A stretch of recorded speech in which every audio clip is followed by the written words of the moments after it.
La parole est à Madame Dominique Quillemoes pour le groupe Paris en commun.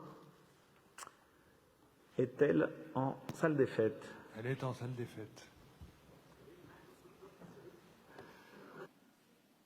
Allez-y, Dominique.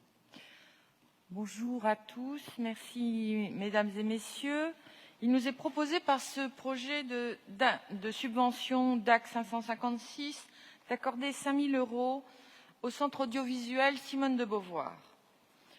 Ce centre Simone de Beauvoir a pour principale mission la conservation et la diffusion des archives audiovisuelles sur l'histoire des femmes en France, en Europe et dans le monde, dans un but de mise à disposition du public de ces ressources.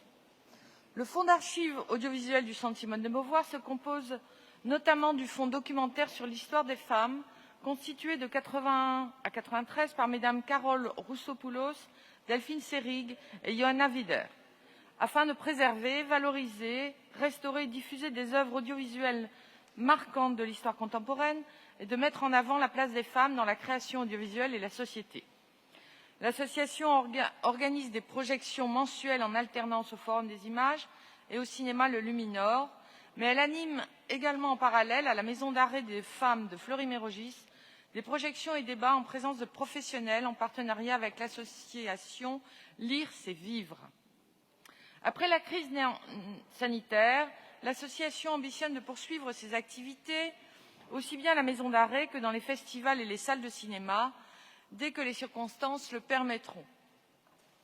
Le centre compte sur ce nouvel élan pour concrétiser de nouveaux projets avec son nouveau partenaire, la Cité Audacieuse. Par ailleurs, l'association développe ses activités en direction des jeunes.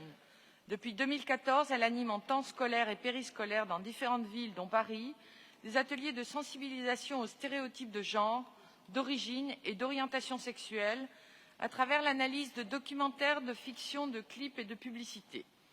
Elle propose également une documentation pédagogique accessible en ligne sur le site Genre Image, sur les stéréotypes sexués dans l'audiovisuel, à disposition des enseignants et éducateurs afin d'aborder l'égalité filles-garçons et les stéréotypes sexués par l'analyse des images auprès des enfants et des adolescents.